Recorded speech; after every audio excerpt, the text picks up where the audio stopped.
Hey everybody, happy Wednesday late afternoon. This is Sports Fanatic News. I'm Joe Boric, and this video is going to be about something that's not the easiest thing to talk about, not something that everybody loves to be heard, but it needs to be talked about, and that's the protests and what they truly got started for and what they're continuing to fight for and why there's a disagreement between the NFL's offer of $1 million to causes and players. So, two players, Eric Reid and Michael Thomas, withdrew from the Players Coalition after basically saying there's a disconnect between what every player wants and what heads of the coalition, who are the Eagles safety Malcolm Jenkins and former NFL wide receiver Anquan Boldin, what the representatives' needs are, being them two compared to the rest of the body. Part of the problem they brought forward were the NFL's plan is giving to, once I get the numbers here we go. National funding as part of the league's current plan, it gives 25% to the United Negro College Fund, another 25% to the Dream Corps, and the Players Coalition is supposed to get the rest of the 50% so that they can do what they want with it. Problem that certain players have is part of the protest that started with Colin Kaepernick was because of also police brutality, and there have been reports that some that haven't been named have kind of been detested and annoyed with the fact that there's not much on that. But of course, the Players Coalition, the money they would get from it, they could decide to give to that.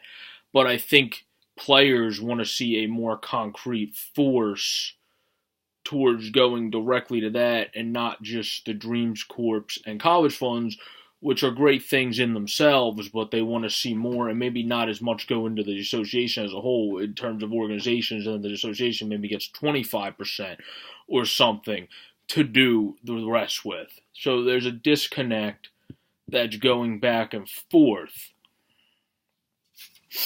But basically,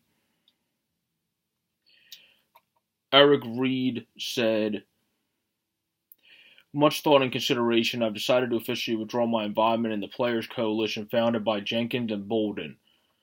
That was this morning. The Players Coalition was supposed to be formed as a group that represents NFL athletes who have been silently protesting social injustice and racism. However, Malcolm and Anquan can no longer speak on our behalf, and we don't believe the coalition's beliefs are in the best interests of everyone as a whole.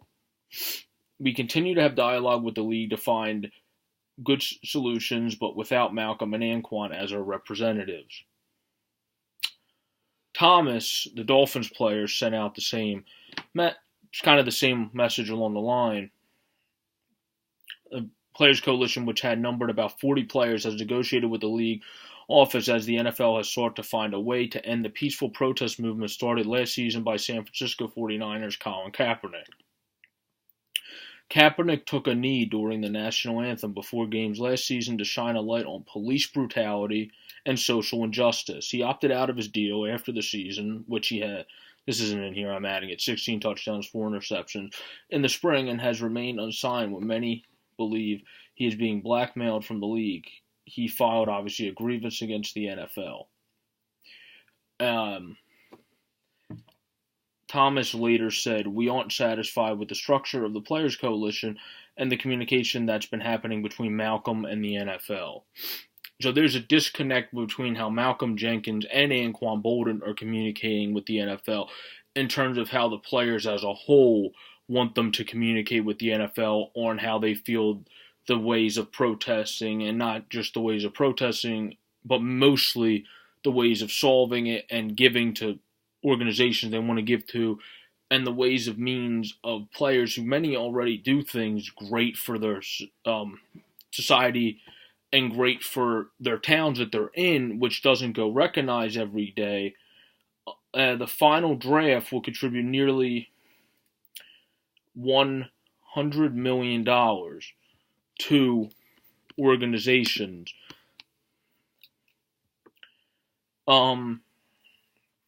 The problem is the protest movement, which which was kind of started with just a handful of players and then grew, was because of, like I said, the police brutality, the racial injustice, and etc. But it grew and then got reignited when President Trump called out players saying people should be fired for expressing their actions. 8 players, including the Giants' Casillas, met with owners and the commish at the headquarters to have an open dialogue on social injustice. The other disconnect is, reading it here, there are lots of issues that this is what Jenkins has said. We would rather not be demonstrating a protest, and the only reason that we feel it's necessary is that guys have been doing work on their own in the streets and areas, whether it is racial justice, social justice, criminal justice, reform, or civil rights. Athletes have been doing this work for a long time. We just don't hear about it, and it doesn't get the same kind of hype. That's where these demonstrations are useful, because regardless of how you feel about them, they keep the conversation going. So basically, from that quote, Malcolm Jenkins is saying the reason they're doing these protests is, like many people have said and tried to defend the reason of protesting, is because the media doesn't cover the fact of all the great things players do. They just like to cover the fact of mistakes players make. And I'm not talking about like overall media like ESPN, Fox Sports, and I'm talking about like news media too. Everything doesn't like to cover a lot of the good stories about athletes and sometimes just cover the bad. ESPN actually does point it out at times, as does Fox Sports. Stephen A. Smith, who's one of my favorite commentators, usually points out the good and the bad of these situations, as he always does. Will Kane, who's also on the show a lot, points out the good and the bad. And then guys on Hal Hurd on Fox, Chris Carter, a lot of former players, Ryan Clark, etc., that work for these companies, point out good and bad of situations. But the overall big media as a scope, separate from those two entities that get the information from them on some of these, and obviously every news releases some negative stories, but some more than others, the overall big media needs to start releasing stories on how players do great in the societies. We do it here in Philly a little bit. When I've been in New York a few times, I know they do it pretty well to have stuff in the paper, but it's not in big quantities and out there for people to read as much as the negative stuff, and we need to get this stuff out there that will help change for the positive for everybody, not just NFL players and people. They're trying to create a calling card to everybody that this is happening all over the country, no matter where you're at. Some in more places than others, obviously, but it needs to be fixed. Bolden said, there are lots of issues we are dealing with as Americans that are just unfair, and there are lots of prejudices we have to deal with. A lot of laws we abide by now are targeting certain groups of people, and it's a continual cycle. When you are talking about criminal justice reform, it is the system as a whole. It is not the community versus the police. That's a big key. That's not it at all. But I think a lot of people aren't educated enough to know exactly what they are fighting for. And Thomas and Reed didn't provide any further thing. The report added that the players, basically in an op-ed that Eric Reed, who again is the guy that knelt alongside Colin Kaepernick, who started the protest for racial inequality, social injustice, and police brutality, which again isn't him saying it is the community versus the police. It's him just pointing out a problem, which is factual, that there is more police brutality in the communities he cited. That's not, you can't argue with facts. And Eric Reed said in that op-ed, which was written in September, it baffles me that our protest is still being misconstrued and disrespectful to the country, flag, military, and personnel. We chose to do it for the exact opposite, he wrote. It has always been my understanding that the brave men and women who fought and died for our country do so to ensure that we could live in a fair and free society, which includes the right to speak and protest. So basically he's saying, it has been my understanding, which is true, that people fight for our country, which other people like Villanueva on the Steelers and other military people And by the way, it was a military personnel person that gave Colin Kaepernick the idea to kneel rather than sitting. He was on First Take. I can't exactly remember his name right now, but it was him that actually gave him the recommendation because it would send a stronger message.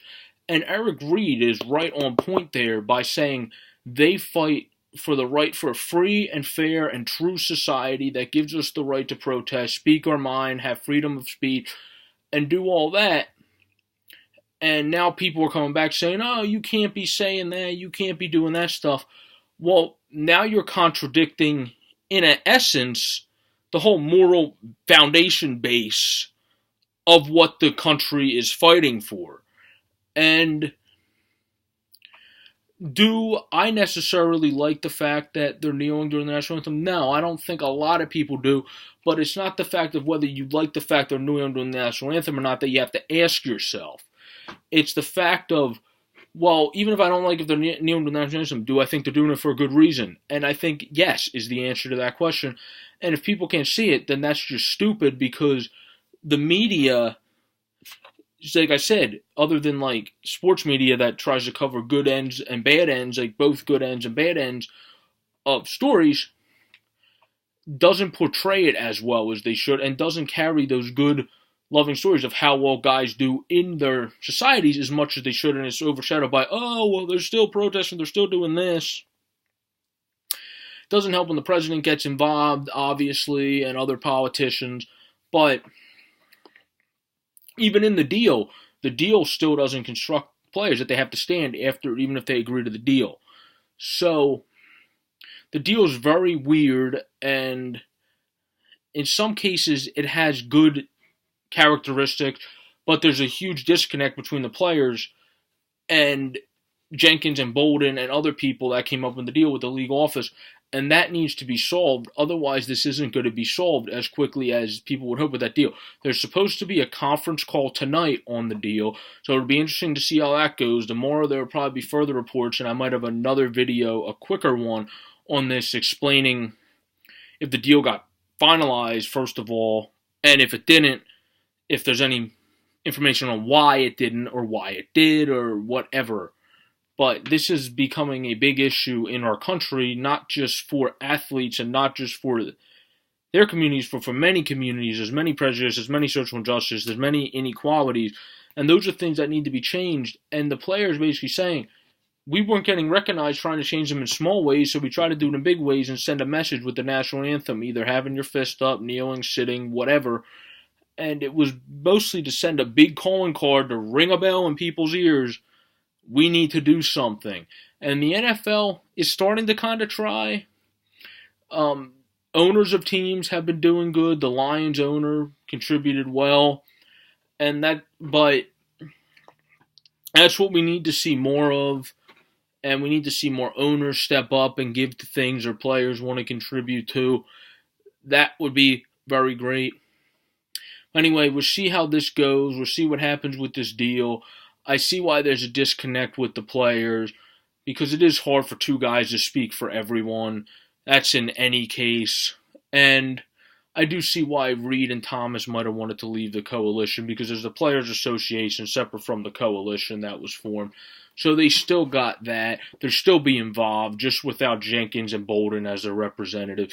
This has been a video to talk about this, kind of talk it through a little bit and explain the whole protesting, which they're doing for reasons that are just, reasons that are fair, and reasons that they should be protesting for. And no matter what you like about it, like many of the players have reiterated, no matter if you hate it, dislike it, love it, really hate it, or really like it, it's continuing the conversation, which is exactly what they want to do, because when the conversation continues and people keep talking about it, and we can get somewhere and hopefully solve the situations and problems that these players are bringing up. And not just these players, many people throughout the country that are protesting and fighting for it and making videos for it and doing other things, posting on social media. So there's many people with these concerns. They just brought it upon themselves to bring it up because they, excuse me, they in ways have more, obviously, pull than some other people. Well, this has been a video on that. Thank you, guys. Have a great day. This is Sports Fanatic News. I'm Joseph Boric. I'm going to make a video on the whole Eli benching and Geno Smith and then Davis Webb coming in a little bit. Have a good one, guys.